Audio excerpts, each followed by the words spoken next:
செல்வ செழிப்போடு வாழ வேண்டும் என்று கருதக்கூடிய நாம் அதே குழந்தை இந்த உலகத்திலும் மறுமை என்ற அந்த உலகத்திலும் வெற்றி பெறக்கூடிய குழந்தைகளாக நாம வளர்க்கின்றோமா என்பதை ஓரொருவரும் சிந்திக்கக்கூடியவர்களாக நாம் இருக்கணும். அந்த பிள்ளைகள் விஷயத்துல கவனமாக நாம் இருக்கணும். ஏனென்று சொன்னால் அல்லாஹ்வுடைய தூதர் அவர்கள் எந்த அளவுக்கு பிள்ளைகள் விஷயத்துல கவனமாக இருக்கிறாங்க தெரியுமா? சிறு குழந்தைகளாக இருந்தாலும் அந்த பிள்ளைகளை சரியான பாதையில் வழிநடத்தக்கூடியவர்களாக அல்லாஹ்வுடைய தூதர் அவர்கள் இருந்தாங்க. எந்த அளவுக்கு சொன்னா நபிகள் நாயகத்தோட பேர குழந்தை அமானிதமாக இருந்த ஒரு பேரிச்சம்பழத்தை எடுத்து சாப்பிடும் பொழுது அல்லாஹ்வுடைய தூதர் அவர்கள் கண்டிக்கிறாங்க. அதை அனுமதிக்கல. சின்ன குழந்தை தானே சாப்பிட்டுட்டு போகுதுன்னு சொல்லி நாம விட்டு கொடுப்போம், அதை பெரிதாக எடுக்க மாட்டோம். ஆனால் அல்லாஹ்வுடைய தூதர் அவர்கள் அது கனிமத்தான பொருள், நமக்கு ஆகாது, அது நமக்கு ஹராம்னு சொல்லி அந்த சின்ன குழந்தையுடைய வாயில் இருந்த பேரிச்சம்பழத்தை கூட வெளியெடுக்கிறாங்கன்னு சொன்னா அந்த குழந்தைகள் விஷயத்துல அமானிதம் பேணக்கூடிய விஷயத்துல எந்த அளவுக்கு அல்லாஹ்வுடைய தூதர் அவர்கள் கவனமாக இருந்திருப்பாங்க. நபிகள் நாயகம் ஸல்லல்லாஹு அலைஹி வஸல்லம் மட்டுமல்ல, அல்லாஹ்வுடைய தூதராக இருந்த ஜக்கரியா அலைஹிஸ்ஸலாம் வயோதிக பருவத்தை அடைந்த பொழுதிலும் தன்னுடைய நாடி நரம்பெல்லாம் தளர்ந்த பொழுதிலும் குழந்தைகள் விஷயத்துல எந்த அளவுக்கு கவனமாக இருந்தாங்க. அந்த பிள்ளைகளை அல்லாஹ்விடத்துல பிரார்த்தனை செய்யும் போது பிள்ளைகளுக்காக வேண்டி எந்த அளவுக்கு பிரார்த்திக்கீங்கன்னு சொன்னா, துர்ரியத்தின் தையிபா, இறைவா எனக்கு ஒரு நல்ல குழந்தையை தா. குழந்தை விஷயத்துல எப்படி இப்ப கேட்கிறாங்க? துர்ரியத்தின் தையிபா, இறைவா எனக்கு நல்ல சிறந்த குழந்தையை தா என்று கேட்கிறாங்க.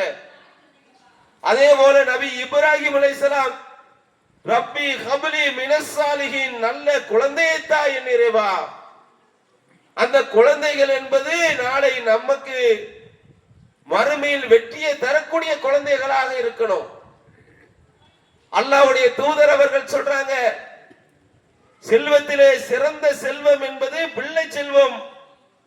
அந்த பிள்ளைகள் என்பது எந்த அளவுக்கு முக்கியம் சொன்ன, மறுமையில் நமக்காக பிரார்த்திக்கக்கூடிய சிறந்த சொத்தாக இருக்கு என்பதை அல்லாஹ்வுடைய தூதர் அவர்கள் சொல்றாங்க. ஒரு மனிதனாக இருப்பவருக்கு சிறந்த சம்பாதியத்தில் 3 எண்ணம் சிறந்தது என்று அல்லாஹ்வுடைய தூதர் அவர்கள் சொல்றாங்க. ஒன்னாவது எதுன்னு சொன்னா நிலையான தர்மம். ஒரு மனிதர் மரணித்துட்டான்னு சொன்னா அதற்கு பிறகும் அது நன்மையை வாரி வாரி தரக்கூடிய அந்த சதக்கத்துல் ஜாரியாவில் முதலாவதாக இருக்கக்கூடியது நிரந்தரமான தர்மம். நாம ஒரு கிணறை வெட்டி விட்டுட்டு 4 மக்கள் பயன்படட்டும், தண்ணீரை குடித்து வாழட்டும்ங்கிற ஒரு நல்ல உன்னதமான நோக்கத்துல ஒரு கிணறை தோண்டி வைக்கிறோம், ஒரு 4 மரங்களை நட்டு வைக்கிறோம். அந்த மரத்திற்கு கீழ் நிழலாக மக்களுக்கு உதவியாக இருக்கும்னு சொல்லி 4 மரத்தை வைக்கிறோம்.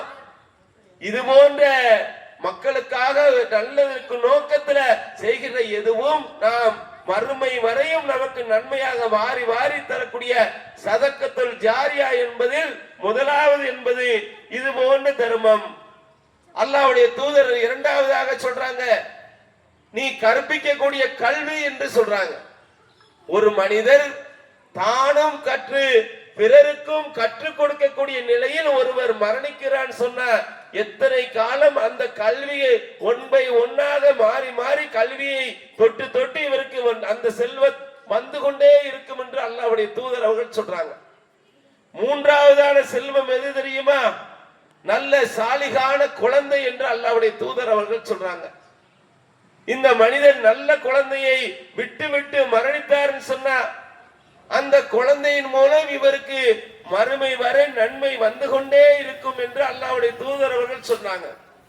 இவர் விட்டு செல்வதில் இது 3ம் சிறந்த ஒன்று என்பதாக அல்லாஹ்வுடைய தூதர் அவர்கள் சொல்றாங்களே. அதில் இந்த குழந்தைகள் என்பது மறுமையில் எப்படி பலனளிக்கும் சொன்னா அல்லாஹ்வுடைய தூதர் அவர்கள் சொல்றாங்க, சில பேருக்கு அல்லாஹ் ரப்பல் ஆலமீன் மிகப்பெரிய பொக்கிஷத்தை கொடுத்துருவானா. அப்படிப்பட்ட பொக்கிஷத்தை பார்த்து விட்டு அல்லாஹ்விடத்துல அந்த அடியான் கேட்பானா, யா அல்லாஹ், நான் இந்த உலகத்துல சராசரி மனிதனை போல தானே நான் இபாதத்துக்களை செய்தேன், எனக்கு இப்படிப்பட்ட பாக்கியமா என்று இந்த அடியான் அல்லாஹ்விடத்துல கேட்கும் போது அல்லாஹ் ரப்பல் ஆலமீன் சொல்லுவானா, நீ உலகத்தில் சாலிகான பிள்ளைகளை விட்டுட்டு வந்திய அந்த பிள்ளைகள் பிரார்த்தனையின் காரணமாகத்தான் உனக்கு இப்படியாப்பட்ட பாக்கியம் என்பதாக அல்லாஹ் ரப்பல் ஆலமீன் மறுமையில் நடப்பதை அல்லாஹ்வுடைய தூதர் அவர்கள் சொல்றாங்க. எந்த அளவுக்கு கண்ணியம் கொடுக்கப்படுது இந்த உலகத்துல. நல்ல சாலிகான குழந்தைகள் கேட்கக்கூடிய துஆவின் காரணமாக அந்த பெற்றோர்களுக்கு அவருடைய தகுதி உயருதுன்னு சொன்னா, சிறப்பான அந்தஸ்தை பெறுதாங்கன்னு சொன்னா, அதற்கு காரணம் அந்த பிள்ளைகள். அப்ப அந்த பிள்ளைகள் விஷயத்துல நாம எந்த அளவுக்கு கவனமாக இருக்கணும். அலட்சியமாக இருக்கக்கூடிய பெற்றோர்களாகத்தான நாம அதிகமான பெற்றோர்கள் இருக்கோம்.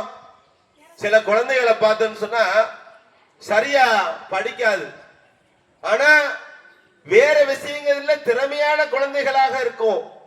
அதை கண்டுபிடித்து அதன் அடிப்படையில் அந்த குழந்தைகளை வளர்க்கக்கூடியவர்களாக நாம் இருக்கணும்.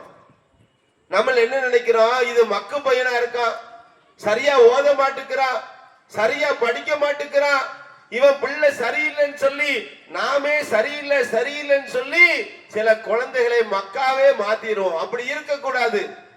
அல்லாஹ் ஏதோ ஒரு திறமையை அந்த குழந்தைகளுக்கு கொடுத்திருப்பான். அந்த திறமையை வளர்ப்பவர்களாக அந்த சிறந்த பெற்றோர்கள் இருக்கணும்.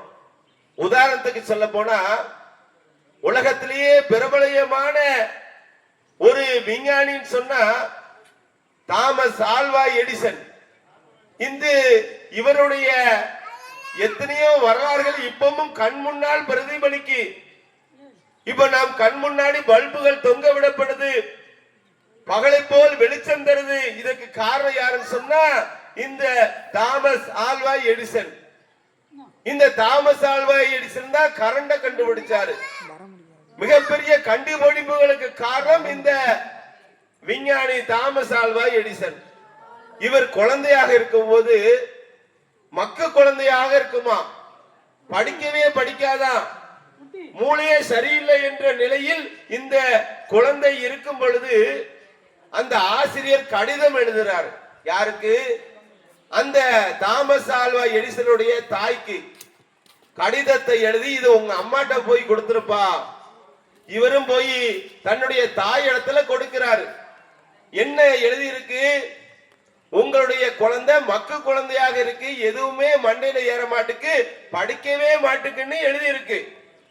அந்த தாய் இடத்துல போய் இந்த குழந்தை போய் கொடுத்தவன தாய் படிக்கிறா. படிச்சு முடிச்சிட்டு குழந்தையாக இருக்கக்கூடிய இந்த தாமஸ் ஆல்வா எடிசன் கேட்கிறாரு, என்னுடைய டீச்சர் எழுதி கொடுத்திருக்காங்கல கடிதத்துல என்ன எழுதி இருக்கு? அந்த தாய் சொன்னது என்ன தெரியுமா? வார்த்தை என்ன சொன்னா தெரியுமா?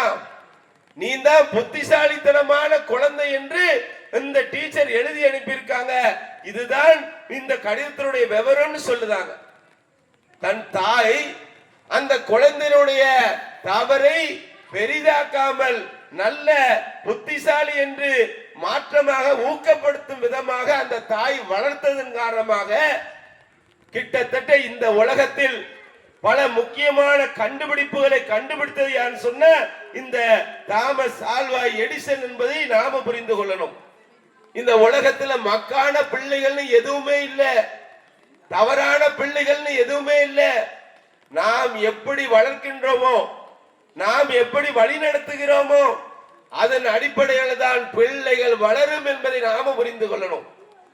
உலகத்துல பிள்ளைகளை பார்த்தோம் சொன்னா சில குழந்தைகள் நன்னா மாதிரி நன்னி மாதிரி பேசும், நன்னி மாதிரி நடக்கும். யாரு சொல்லி கொடுத்தது? அந்த குழந்தை கவனிக்கு. யார் நம்மளை கவனமாக பார்த்து கொள்ளுதாங்களோ அந்த குழந்தை அந்த பெற்றோரை பார்த்து பார்த்து வளருது. அதன் அடிப்படையில் அதனுடைய பேச்சுக்கள் நடவடிக்கைகள் அமையும். அந்த குழந்தைகள் முன்னாடி நாம் தொழக்கூடிய தாய் தந்தைகளாக இருந்தோம் சொன்னா அந்த குழந்தைகளும் தொழுகும். அந்த பிள்ளைகள் முன்னாடி உண்மையே பேசக்கூடியவர்களாக நாம இருந்தோம் சொன்னா அந்த குழந்தைகளும் உண்மையே பேசக்கூடியதாக இருக்கும். அந்த பிள்ளைகள் முன்னாடி திருமறை குரான ஓதக்கூடியவர்களாக நாம இருந்தோம் சொன்னா அந்த குழந்தைகளும் திருமறை குரான ஓதக்கூடியதாக இருக்கும். நம்மள அதிகமான பேர் என்ன நினைக்கிறோம், என் பிள்ளைகள் வாய் பேசக்கூடாது, என் பிள்ளைகள் ஒழுக்கமாக இருக்கணும், என் பிள்ளை பொய் பேசக்கூடாது, யார்ட்டையும் சண்டை போடக்கூடாது, சச்சரவு செய்யக்கூடாதுன்னு எல்லா பெற்றோர்களும் நினைக்கிறோம். நல்ல ஒழுக்கமான பிள்ளைகளா வளரணும்னு நினைக்கிறோம். அதே மாதிரி பெற்றோர்களாக நாம அந்த பிள்ளைகள் முன்னாடி அப்படி ஒழுக்கமாக நடக்கக்கூடியவர்களாக நாம் இருக்கின்றோமா? அந்த பிள்ளைகள் முன்னாடி பொய் பேசாதவர்களாக நாம் இருக்கின்றோமா? அந்த பிள்ளைகள் முன்னாடி தொழக்கூடியவர்களாக நாம் இருக்கின்றோமா? நாம டிவி சீரியல் படம் சினிமான்னு பார்க்கும்போது அந்த குழந்தைகளுடைய மனசிலும் அதே போல எண்ணங்கள் ஏற்படுது. அந்த பிள்ளைகள் அது போல வழி நடக்கணும்னு தோணுது. சிந்தித்து பார்க்கணும். நாம் நல்ல பெற்றோர்களாக தொழுகைக்கு பிள்ளைகளை அழைத்து செல்லக்கூடிய பெற்றோர்களாக இருக்கும் போது அந்த பிள்ளைகளும் தொழக்கூடிய பிள்ளைகளாக இருக்கும்.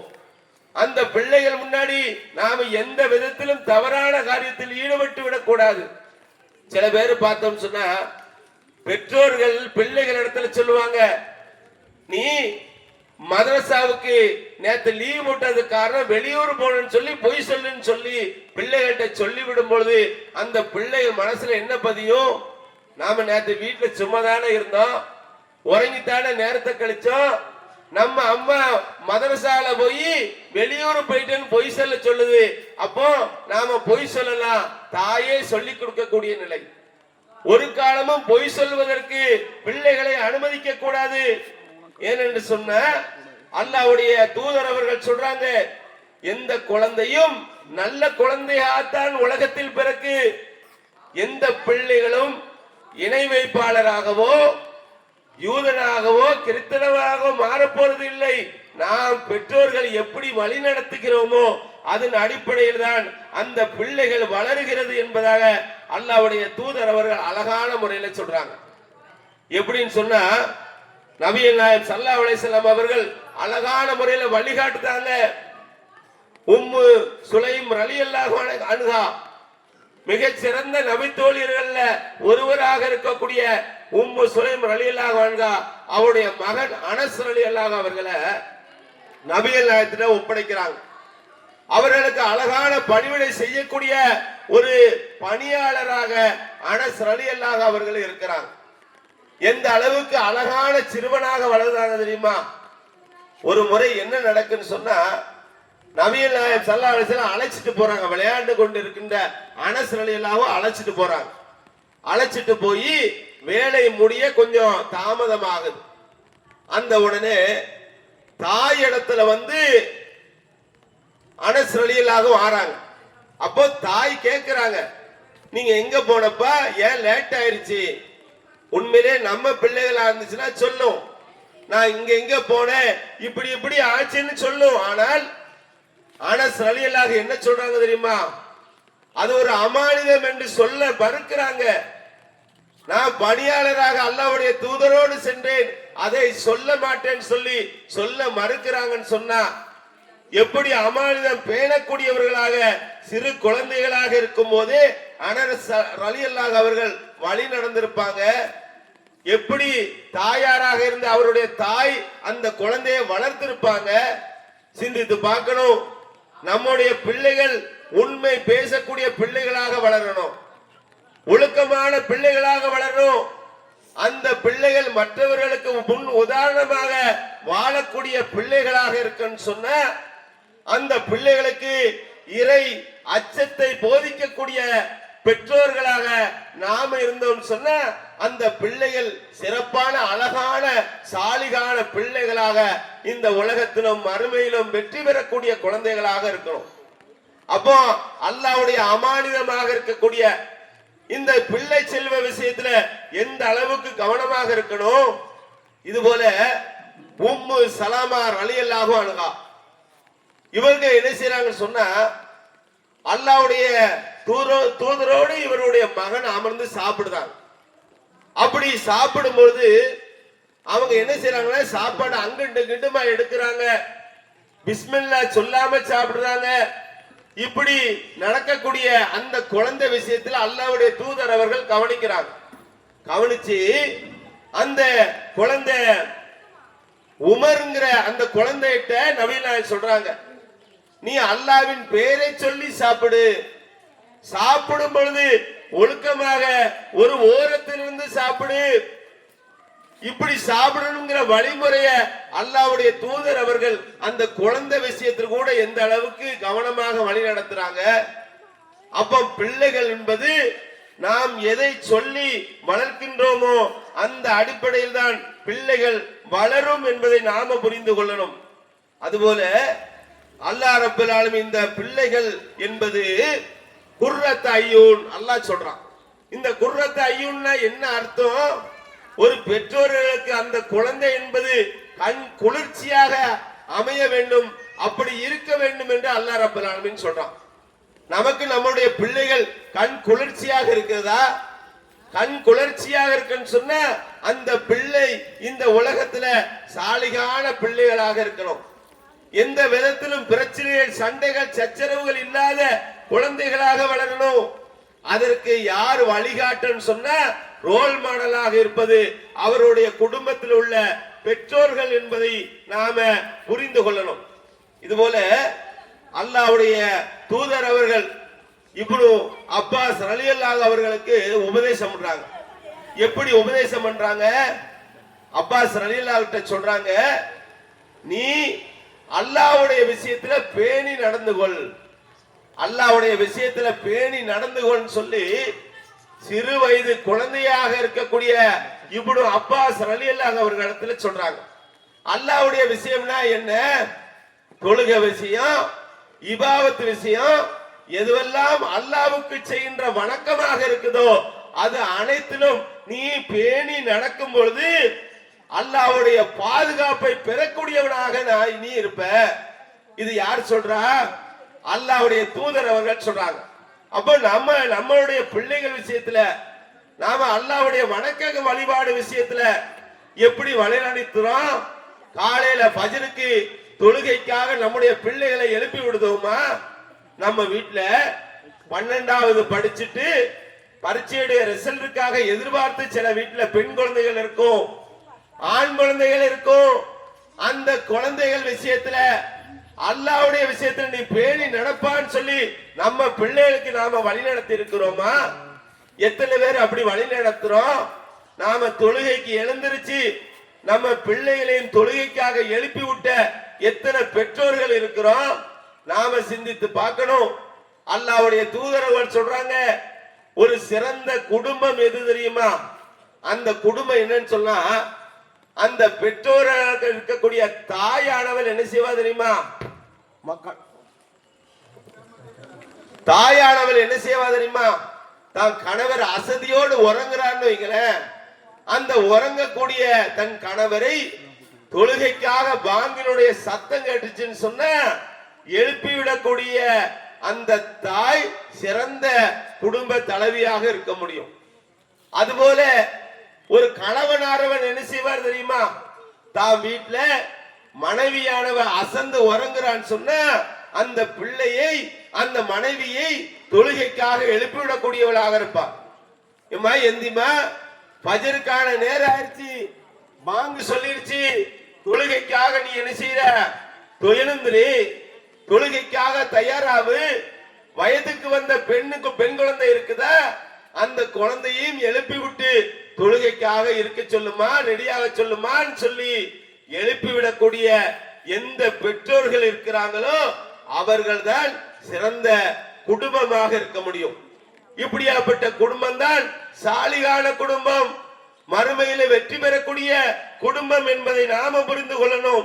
இதுபோல அல்லாஹ்வுடைய தூதர்கள் சொல்றாங்க, நீ எந்த சூழ்நிலையிலும் எதுவாக இருந்தாலும் அல்லாஹ்வுடைய நாட்டப்படிதான் நடக்கு என்பதை சிறு குழந்தையாக இருக்கக்கூடிய இப்னு அப்பாஸ் ரலியல்லாஹு அவர்களுக்கு அல்லாஹ்வுடைய தூதர் அவர்கள் வழிகாட்டுறாங்க. என்ன, உனக்கு இன்னைக்கு ஒரு நஷ்டம் ஏற்பட்டுச்சா, ஒரு பிரச்சனையா, ஒரு துன்பமா?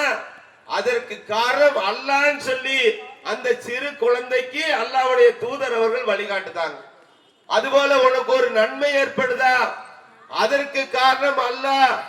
அல்லாஹ் அல்லாமல் யாருக்கும் எந்த தீங்கும் ஏற்படாது, எந்த நன்மையும் ஏற்படாது என்று அல்லாஹ்வுடைய தூதர் அவர்கள் இப்னு அப்பாஸ் ரலியல்லாஹு அவர்களுக்கு அழகான முறையில வழிகாட்டுதாங்க. இந்த அடிப்படையில வளர்ந்த இப்னு அப்பாஸ் ரலியல்லாஹு அவர்கள் எந்த அளவுக்கு அழகான இளைஞனாக வளர்ந்து வந்தாங்க. நாம வரலாறுகள்ல பார்க்கும்போது இப்னு அப்பாஸ் ரலியல்லாஹு அவர்கள் நபிகள் நாயகத்துடைய செய்திகள் 1660 செய்திகளை நமக்காக ஏற்பாடு தயார் செய்யறாங்க. தேடி திரிஞ்சு நபிகள் நாயகத்துடைய வரலாறுகளை கொண்டு வந்து நம்ம கைகள்ல கொடுத்தவங்க யாருன்னு சொன்னா இப்னு அப்பாஸ் ரலியல்லாஹு அவர்கள். எந்த அளவுக்கு தியாகம் தெரியுமா?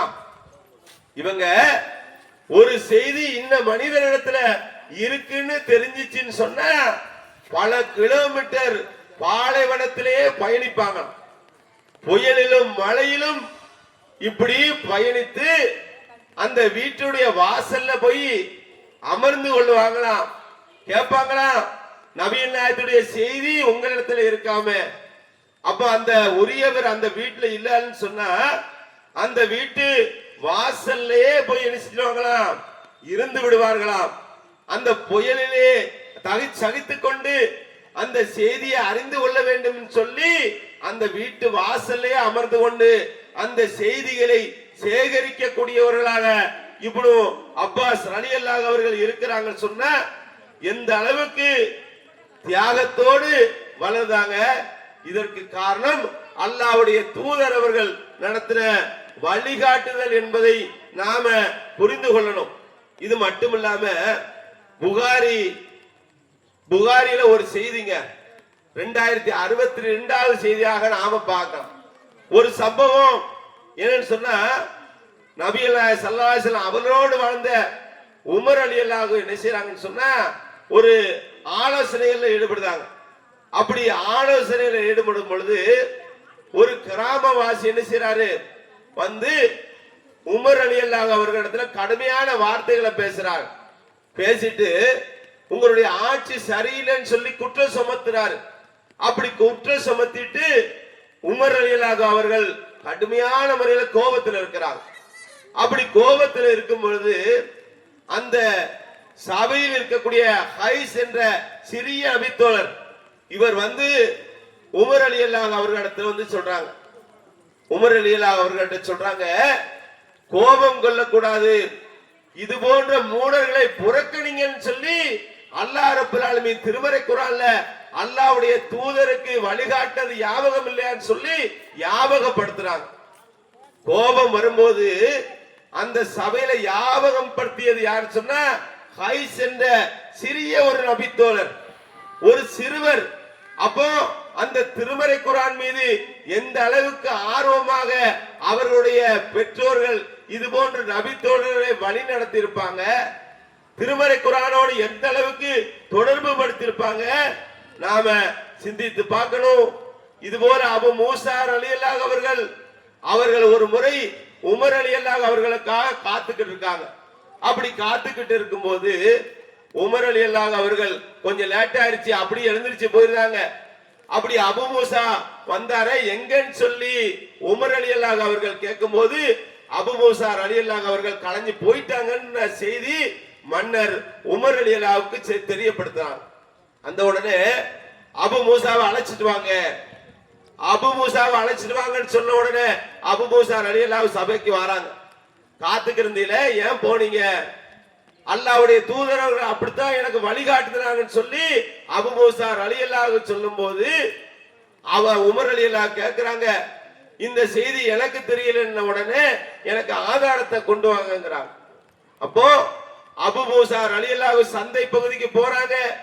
அப்படி இது போன்ற செய்திகள் யாருக்குன்னு தெரியுமான்னு கேட்கும் போது அந்த அல் குத்ரிங்கிற ஒரு சிறிய வயதுடைய ஒரு நபித்தோழர் சிறுவர் இவர் வராரு. இவர் சொல்றாரு, காத்துக்கு இருக்கிறது வேலையில தான் வேலையை பார்த்துட்டு வந்தாரு, அந்த செய்திய அந்த சபையில வந்து நான் சொல்றேன்னு சொல்லி அல் குத்ரி ரலியல்லாஹு அவர்கள் வந்து சொல்றாங்க. எப்படி குழந்தைகளுடைய வளர்ப்பு பாருங்களேன். நபிகள் நாயகத்துடைய வரலாறுகளை செய்திகளை உள்வாங்கியவர்களாக அதன் வழி நடப்பவர்களாகத்தான் நபி தோழர்கள் அவருடைய பிள்ளைகளை வளர்க்கக்கூடியவர்களாக இருந்தாங்க.